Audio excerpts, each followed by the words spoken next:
hope that you are doing well today. Today's video will be a mix of soft-spoken with whisper, and we will be reading from Forgiving What You Can't Forget. And we're just gonna go over a few little passages from here. This is not the original cover for this book. This is by Lisa Turkhurst. I am not sure if I am saying that correctly, but there is her name right there. So this actually came on my Facebook feed, and I decided I wanted to read it and buy it from Target. I believe it was either Target, I know they sell it there, or I got it off of Amazon. But I would need to double check for that. And it is a I wouldn't say self-discovery, maybe as far as like finding forgiveness. I think of it as like a self-care thing, because I don't want to hold in forgiveness for a very long time. Unforgiveness, sorry. I don't want to hold on to that. And this book is actually, from what I've read, it is about a woman who goes through her own struggles, and she writes about her husband, and she has her own issues about unforgiveness and forgiveness with him. So this is her sharing her story, and I think it also goes over new coping mechanisms and tips that she has learned along the way for forgiving things in, I would say, maybe like relationships and stuff like that. This is more of a religious based, so if you're not religious, just an FYI, it is based around God and values in the Bible and stuff like that, which I am religious, so and I do believe, in God and Jesus Christ, so that wasn't a problem for me, and actually I found it even more appealing. So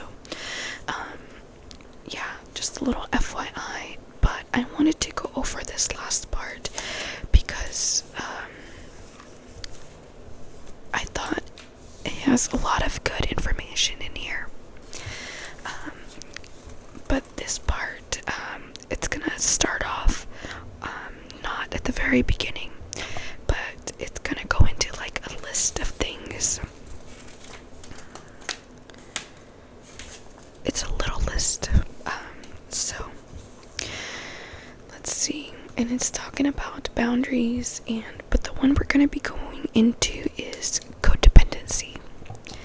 So she begins by, I was terrified of the term codependent when I first heard it, because labels can feel extreme and permanent and judgmental. But as I studied the dynamics of relationships without appropriate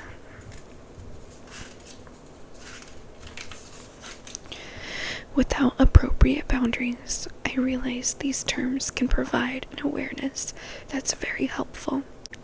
Only a professional can navigate the complexities of a true diagnosis, but just the definitions of codependency can be eye-opening. Here are 3 insights I found especially worth considering. So now we're going to go into the list. Number 1, codependency is characterized by a person belonging to a dysfunctional, one-sided relationship where one person relies on the other for meeting nearly all their emotional and self-esteem needs. It also describes a relationship that enables another person to maintain their irresponsible, addictive, or underachieving behavior. Wow, that was kind of heavy. let's go into number 2. Many codependents place a lower priority on their own needs while being excessively preoccupied with the needs of others. Codependency can occur in any type of relationship, including family, work, friendship, and also romantic, peer, or community relationships. Number 3. Sometimes an individual can, in attempts to recover from codependency, go from being overly passive or overly giving to being overly aggressive or excessively selfish. Many therapists maintain that finding a balance through healthy assertiveness, which leaves room for being a caring person, and also engaging in healthy caring behavior, is true recovery from codependency, and that becoming extremely selfish, a bully, or an otherwise conflict addicted person is not. Again, I give you these clinical observations not at all to suggest using these as a lens through which to assess your own difficult relationships, and certainly not as weapons to leverage against others, but rather as tools of awareness about how healthy relationships require healthy individuals with healthy understandings of their capacities and the ability to draw boundaries of balance, rather than reactionary extremes. The people in those relationships must be pursuing healthy thoughts, patterns, behaviors, actions, and reactions for themselves, which helps the collective relationship flourish. When a relationship isn't flourishing, it's usually because unhealth has entered in. Recognizing the signs of unhealth and knowing what part is ours to own and what part isn't are two of the key benefits of putting healthy boundaries in place. So that's just a little bit of what her book is about. There are a lot of things that also mentioned Bible verses and things like that, and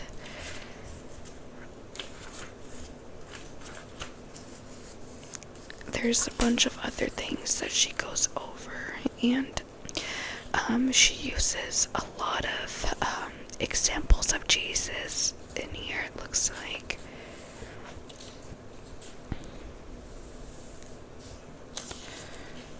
So yeah,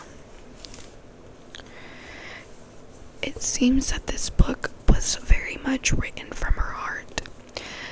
Again though, I would not, like she said, use this as your only form of tools. If you are struggling with something like this, I would definitely go see a therapist and to figure out a solution. But if you just want to do a little bit of self-growth and a little bit of encouragement on, wanting to forgive somebody in your life, that's really the reason, that's the real reason why I purchased this book, is just wanting to forgive somebody in my life and not wanting to hold that grudge in my heart anymore. And that is the real reason that I bought this book.